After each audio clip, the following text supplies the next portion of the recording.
आज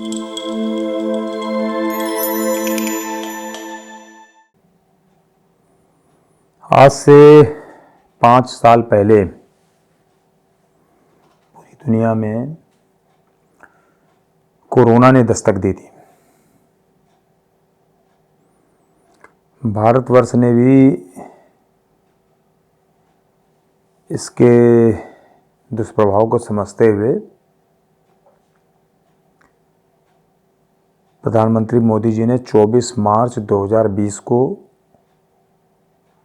राष्ट्र को संबोधित किया था और अगले दिन से 25 मार्च से 21 दिन के सबसे पहले लॉकडाउन की घोषणा की थी। इसके पहले कहीं भी लॉकडाउन जैसा कॉन्सेप्ट जो है कम से कम किसी बीमारी या किसी उसके लिए नहीं लगाया गया था। भारतवर्ष में तो लगाया नहीं गया था। ये बिल्कुल नई चीज़ थी लोगों के लिए कि घर से निकलना नहीं है, केवल आवश्यक चीज़ें जो हैं उनकी सप्लाई चालू रहेगी और वो भी उसमें से भी अधिकांश सप्लाई ऐसी थी जो कि आपको घर बैठे ही उपलब्ध होंगी। कुछ सामानों की दुकानें जो हैं खुलने का समय फिक्स कर दिया गया था कि केवल इतने बजे से इतने बजे तक खुलेंगी। मतलब कर्फ्यू जैसा, घोषित कर्फ्यू जैसा लगा दिया गया था। कर्फ्यू तो नहीं किया गया था लेकिन उसको घोषित कर्फ्यू था वो। लेकिन 2020 का जो ये लॉकडाउन लगा था उसको सामान्य जनता ने बिल्कुल सामान्य तरीके से लिया था और इवन बहुत सारे लोगों ने इसको एंजॉय किया था। चूँकि सारे ऑफिसेज बंद हो गए थे, किसी को काम करना नहीं पड़ रहा था।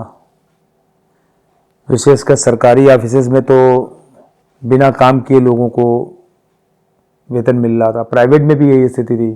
सरकार की तरफ से ये था कि आप जो है नौकरी से निकाल नहीं सकेंगे किसी को। तो लोग जो है बिना काम किए तनख्वाह मिल रही है, काम नहीं करना पड़ रहा है। और दूसरी बात ये एक नए टाइप का वातावरण था कि लोग अपने घरों में कैद हो गए थे। इसके पहले आदमी सुबह निकल जाता था, रात में लौटता था, तो घर के सब लोग एक साथ उठना बैठना, खाना पीना,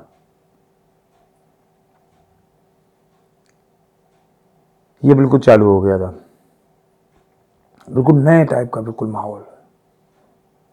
मोहल्ले में चूँकि आप बाहर निकल नहीं सकते थे, घरों से बाहर निकलना मना था, तो छतों से बात कर रहे हैं, फ़ोन पर एक दूसरे से खूब बात कर रहे थे लोग, हाल चाल ले रहे थे।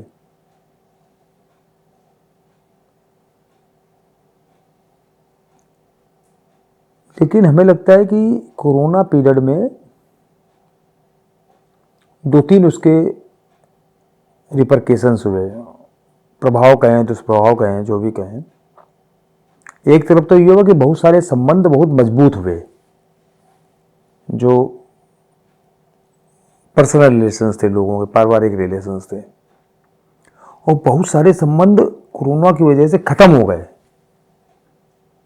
क्योंकि इसके पहले आदमी घर में रहता नहीं था दिन भर, तो जो उसके दुष्प्रभाव हुए वो भी बहुत निगेटिव रहे।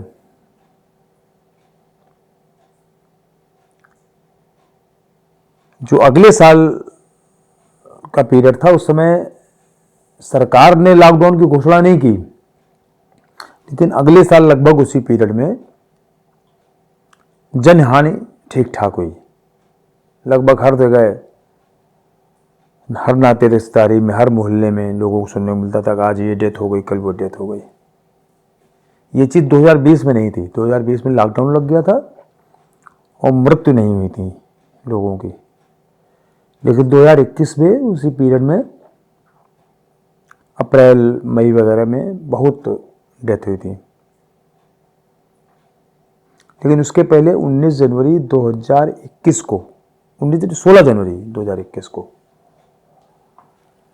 जो है कोरोना की वैक्सीन जो है डेवलप हो चुकी थी और लगनी चालू हो गई थी। मतलब उसका टीकाकरण अभियान चालू हो गया था। सबसे पहले जो फ्रंट लाइन वर्कर्स थे उनको लगाया गया, स्वास्थ्य कर्मियों को, पुलिस वालों को, डॉक्टरों को। इस तरीके से। फिर धीमे धीमे करते करते सब जगह लगना चालू हुआ, भय समाप्त हुआ लोगों के अंदर कोरोना का। आर्थिक पहलू में देखा जाए तो कोरोना के पहले का भारत और बाद के भारत में बहुत अंतर आ गया। कोरोना के पहले लोग जो है, जो यूपीआई पेमेंट और जो ऑनलाइन पेमेंट वाला कॉन्सेप्ट था, उसको इतना ज़्यादा महत्व नहीं देते थे। लेकिन कोरोना के बाद ये इतना बढ़ा, इतनी तेज़ी से फैला कि भारत जो है दुनिया के अग्रणी देशों में आज की तारीख में खड़ा हुआ है यूपीआई पेमेंट्स के मामले में, और लीड कर रहा है वर्ल्ड को। इतना बढ़िया सिस्टम भारत ने डेवलप किया। भारतवर्ष में जो स्वास्थ्य सेवाएं थी वो बहुत अच्छी पोजीशन में नहीं थी अगर देखा जाए 2020 से पहले, लेकिन इसका इंफ्रास्ट्रक्चर 2020 और उसके बाद के कालखंड में बहुत तेजी से बढ़ा। दो ही चीजें जो बहुत ज्यादा बढ़ी थी वो थी ई कॉमर्स और मेडिकल सर्विसेज। इन पर ये बहुत तेजी से बढ़ी थी, इनका बहुत ज्यादा डेवलपमेंट हुआ था। और आज की तारीख में भारतवर्ष पूरे विश्व को राह दिखा रहा है इन दोनों चीजों में, मेडिकल फैसिलिटीज में भी। और जैसे उत्तर प्रदेश सरकार ने तो घोषणा कर रखी कि हम उत्तर प्रदेश के हर जिले में एक मेडिकल कॉलेज खोलेंगे। मतलब अपने आप में अभूतपूर्व चीज है ये। हमें नहीं लगता है कि इतना बड़ा इंफ्रास्ट्रक्चर तैयार करना, भाई बिल्डिंग आप तैयार कर दोगे, उन मेडिकल कॉलेजों में पढ़ाने वाले डॉक्टर कहां से लाओगे? उसके लिए जो तैयारी है वो बहुत बड़ी चीज है कि हम धीमे धीमे करके फेजेस में मेडिकल कॉलेज तैयार कर रहे हैं और वहां जो डॉक्टर बन रहे हैं उनको टीचर तैयार कर रहे हैं डॉक्टर मेडिकल कॉलेजों में पढ़ाने के लिए।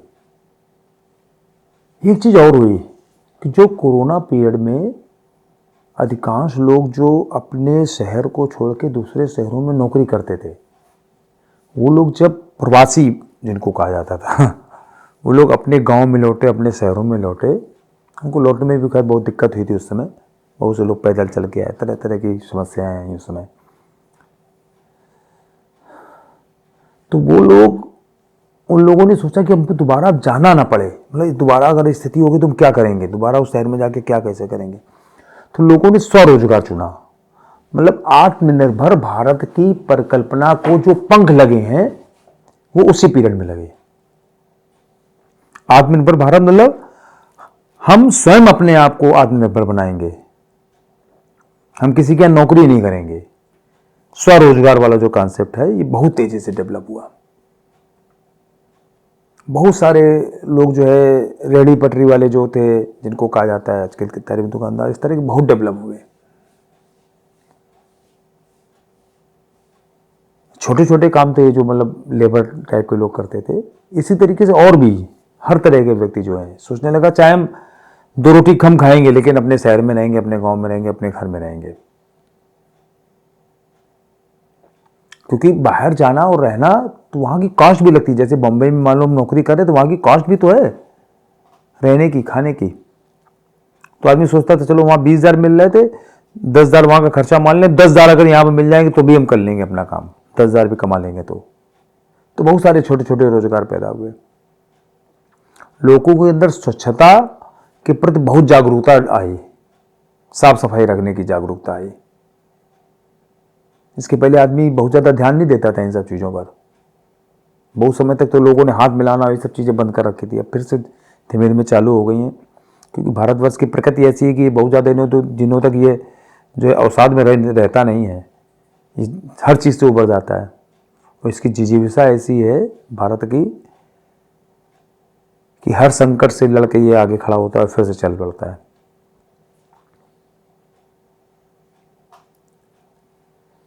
लोगों ने जो है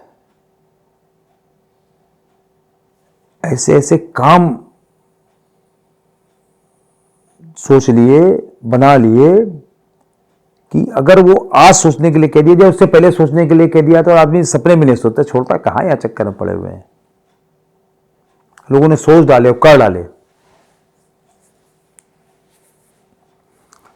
जो छोटे शहरों का डेवलपमेंट चालू हुआ, अपने गांव में जो डेवलपमेंट चालू हुआ ग्रामीण इलाकों में, वो उस पीरियड में चालू हुआ। क्योंकि गांव का आदमी अगर वापस अपने गांव आया है तो फिर वहाँ वो रह के कुछ ना कुछ करेगा, तो उसका विकास चालू हो गया, गांवों का विकास चालू हो गया, छोटे शहरों का विकास चालू हो गया। आप देखो छोटे छोटे शहरों में अब मंडियां बन गई हैं। पहले बड़ी मंडियां कुछ निश्चित जगहों पर रहती थी, अब हर शहर में छोटी छोटी मंडियां बन गई हैं, वहां से लोग व्यापार करने लगे हैं। ऑनलाइन ट्रेडिंग और ई कॉमर्स तो बहुत डेवलप हो गया भारतवर्ष में, इतना तो कहीं नहीं है हमें लगता है। मतलब जो स्विगी और इसके जो जोमेटो जी की कॉन्सेप्ट है कि 10 मिनट के अंदर आपको माल सप्लाई हो रहा है घर के अंदर, ये तो मतलब बिल्कुल ऐसा कॉन्सेप्ट है कि आप सोच ही नहीं सकते। गिग वर्कर्स जो तैयार हो गए, बल्कि मोटरसाइकिल स्कूटर लिए दिन भर माल की सप्लाई कर रहे हैं, रात में 2-2, 2:30, 3-3 बजे तक लोग खाना मंगवा रहे हैं और लोग उनको सप्लाई कर रहे हैं। कितना बड़ा काम चालू हो गया ये सब। इसके कुछ दुष्परिणाम भी हैं जो आगे देखने को मिलेंगे, 100% देखने को मिलेंगे। लेकिन जो नई चीज़ें डेवलप हुई, हमारा कहने मतलब ये है, जो पुराने से बिल्कुल अलग था। उस समय लोग सोच भी नहीं सकते थे कि घर में खाना मंगवाओ और खाओ, होता था लेकिन कम, बहुत कम पोजीशन में था। केवल कुछ लोगों के यहाँ तक चीज़ डेवलप मतलब थी, फैशन में थी। लेकिन अब तो बिल्कुल ऐसा लगता है जैसे बिल्कुल आम चीज़ हो गई है बिल्कुल।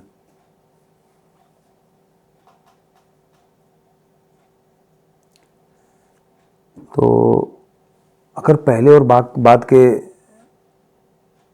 भारत का अध्ययन करें तो हमें लगता है कि पहले से भारत अब जो है डेवलप हुआ है, बहुत आगे बढ़ा है।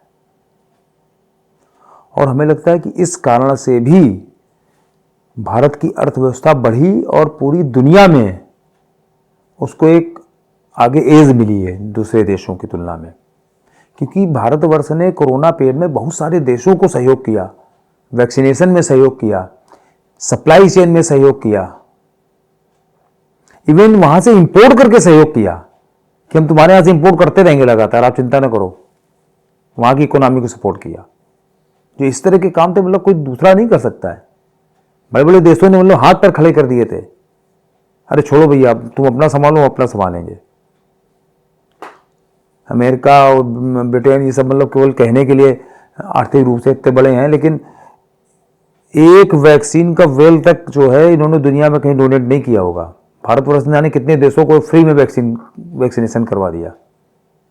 अपने देश में तो पूरी जनसंख्या का करवा ही दिया, जिसने भी लगवाना चाहा। जो नहीं लगवाना चाहते थे वो तो खैर कभी कुछ नहीं करेंगे, उनकी तो बातें छोड़ दीजिए। जिन लोगों ने लगवाना चाहा सबके लगा, वैक्सीनेशन सबका हुआ।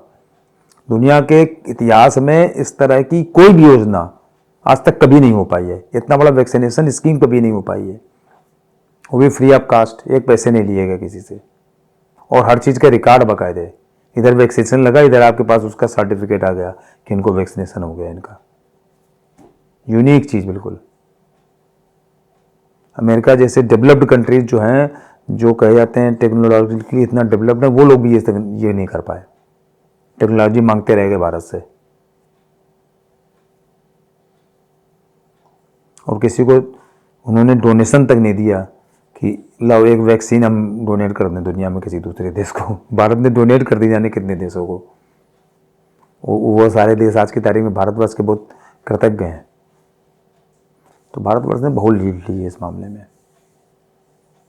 हमें लगता है ये भारत को आगे बढ़ाने के लिए भगवान ने एक मौका दिया था, भारतवर्ष को एक्सेलरेट करने के लिए।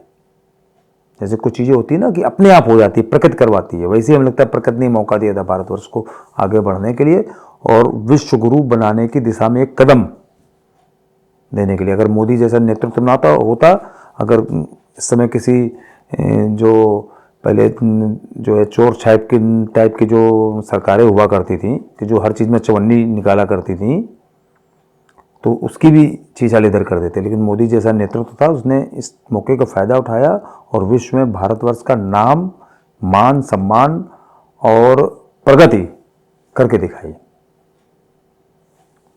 हम लोगों को गर्व है कि हम लोग जो है भारतवर्ष के नागरिक हैं, और हमेशा गर्व रहेगा कि सनातन संस्कृति है, पूरे विश्व को मार्गदर्शन करने वाली है, वो करेगी।